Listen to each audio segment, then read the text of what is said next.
지금부터 백꿈의 즐거운 사회교실 간단 명료한 수업 시작하도록 하겠습니다.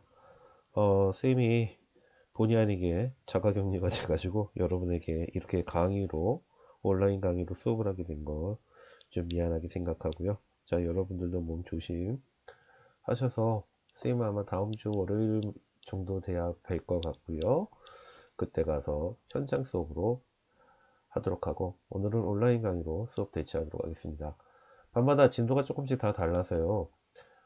이번 온라인 강의는 32페이지 행정부와 대통령부터 바로 시작하도록 하겠습니다. 모두 교과서 32페이지를 펴주시면 감사하겠습니다. 예, 두 번째 단어는 행정부와 대통령이죠.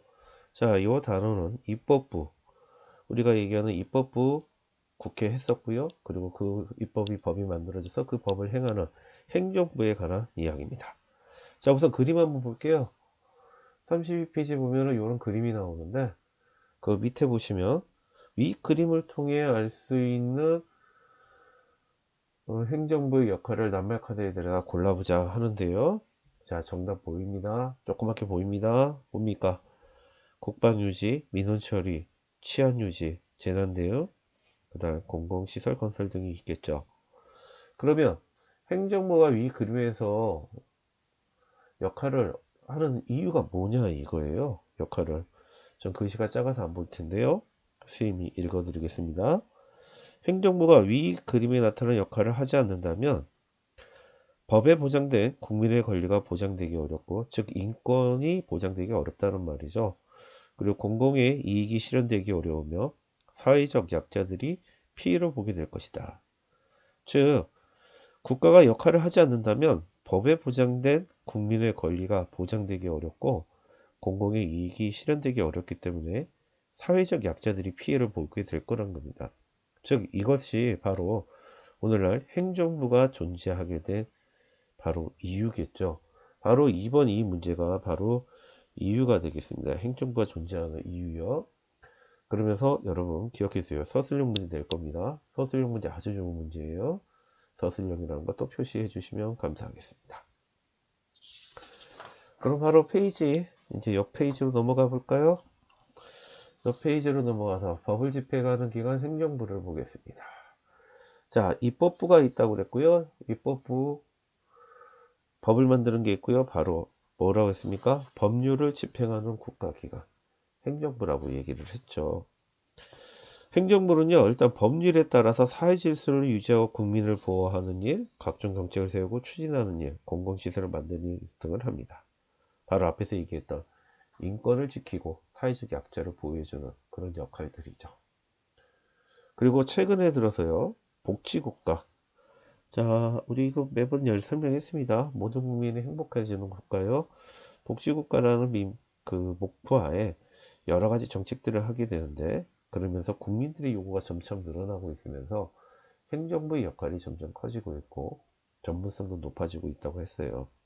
그래서 선생님이 입법에서도 우리나라 같은 경우에는 행정부가 법률을 제한할 수 있는 권한까지 갖고 있다라고 이야기를 하면서 행정부가 점점 커지고 있다는 얘기도 했었습니다.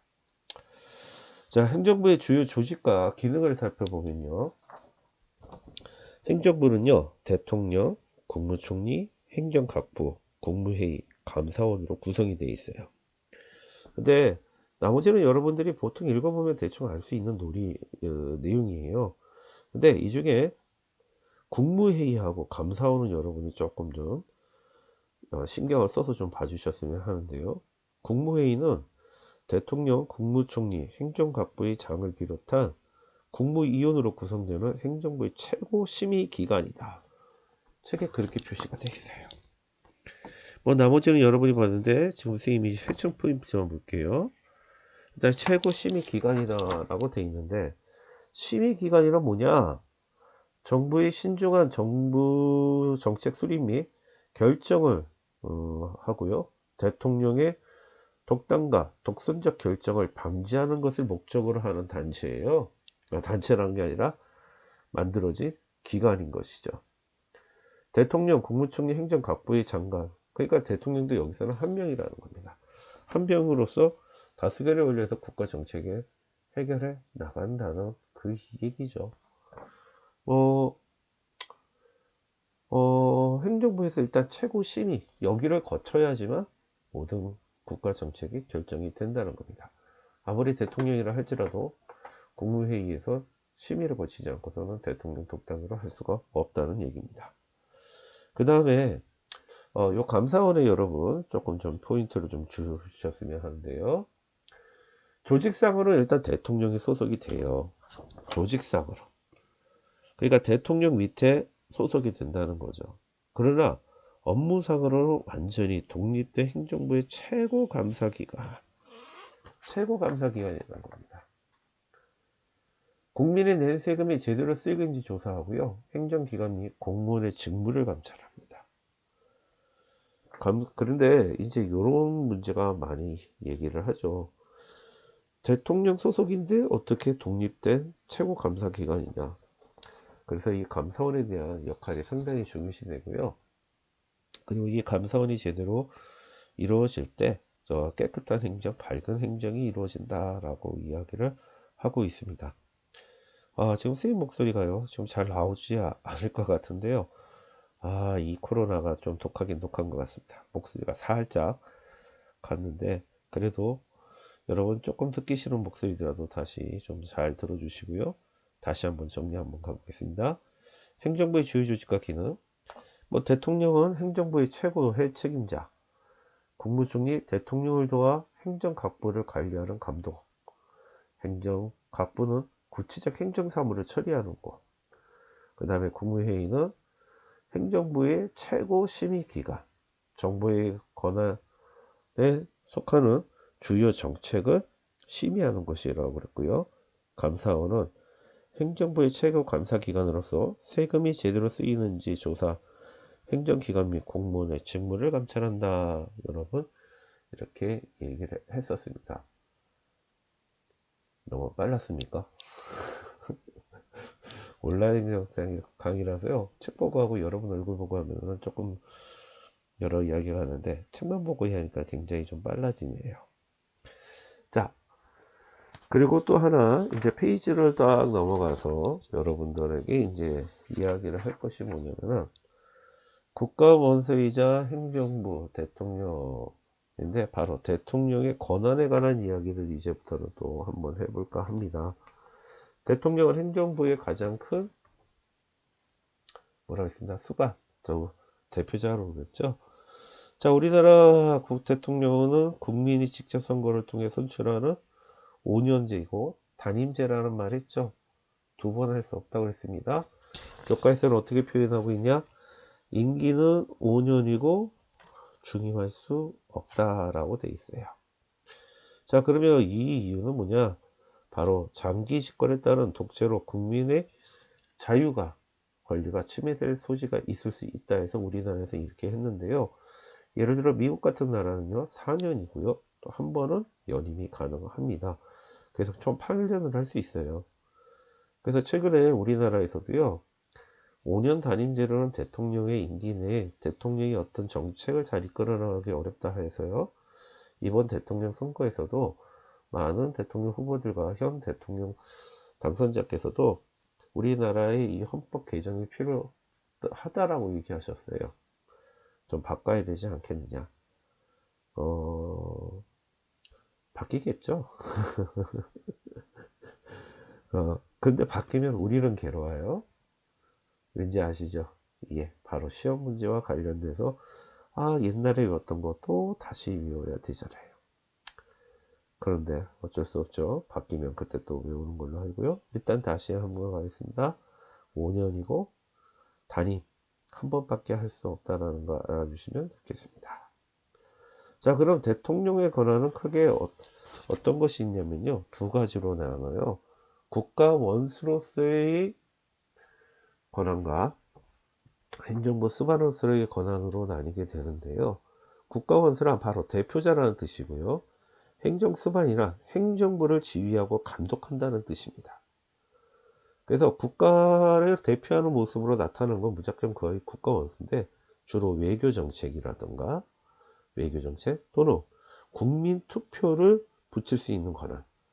국정을 조정하고 외교나 국방 등의 중요 정책들이 있을 때, 예를 들어 가지고 대통령 혼자서 판단해서 안 됐을 때 이런 거는 국민투표에 붙일 수 있고요.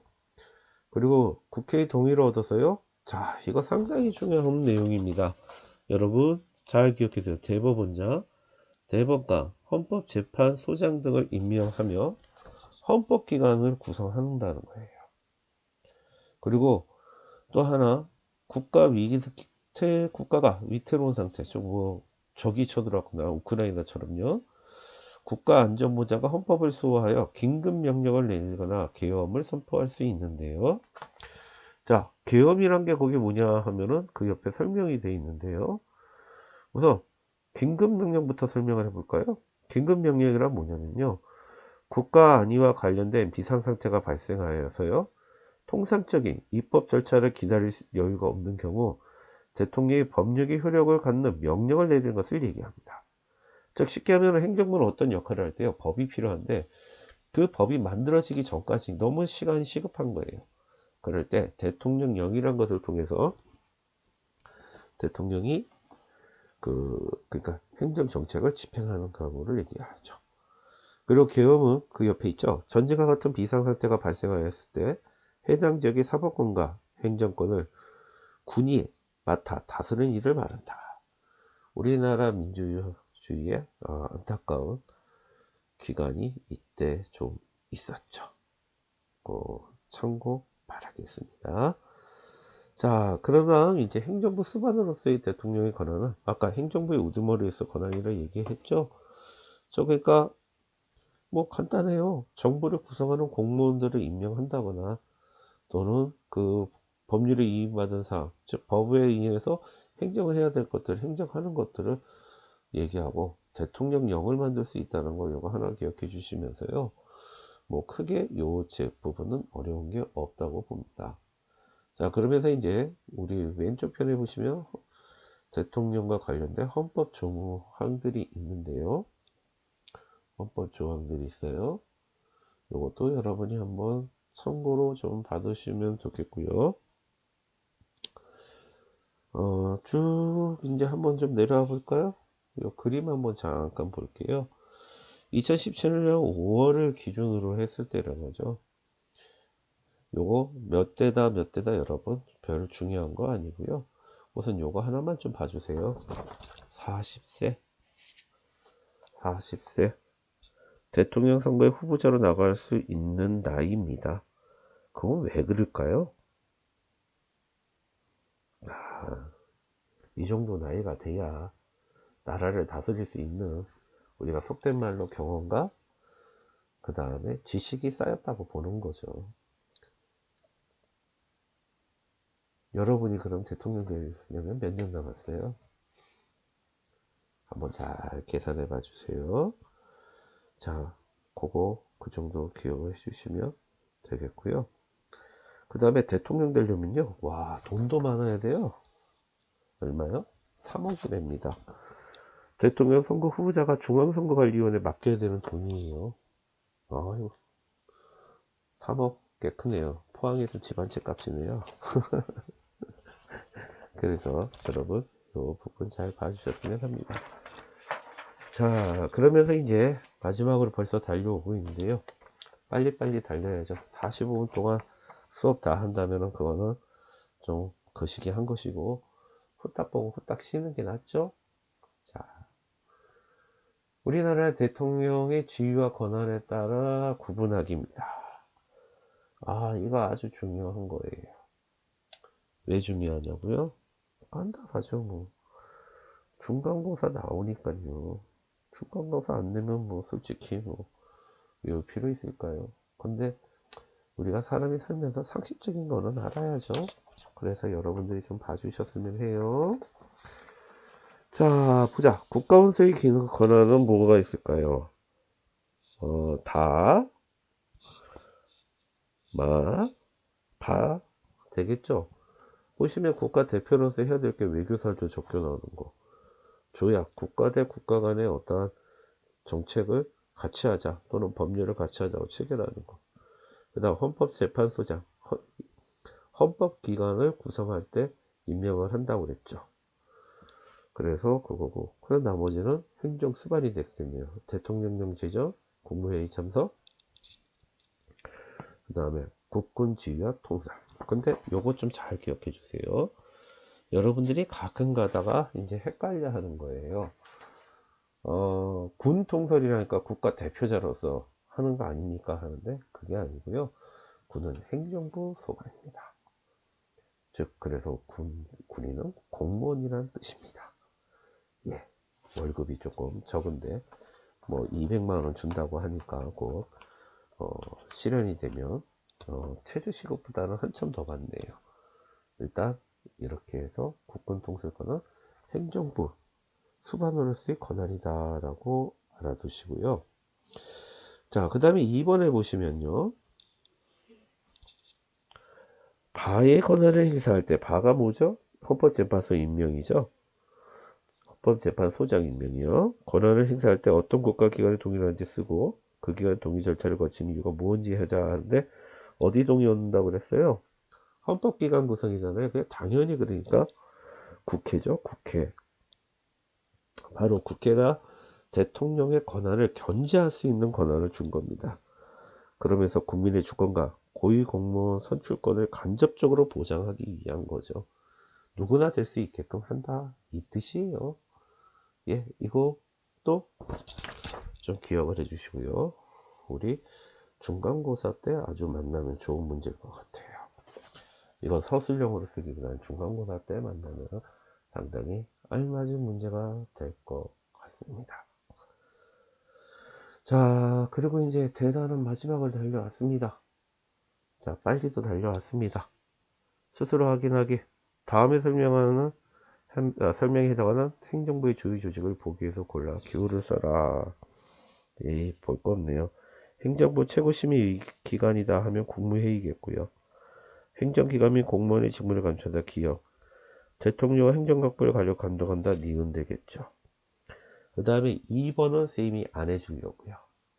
2번은 중간고사 때 여러분들은 우려먹기 위해서입니다. 또는 서술형일 수도 있고요. 여기는 즉 중간고사하고요. 중간고사하고 서술형에 여러분을 다시 울려 먹겠습니다.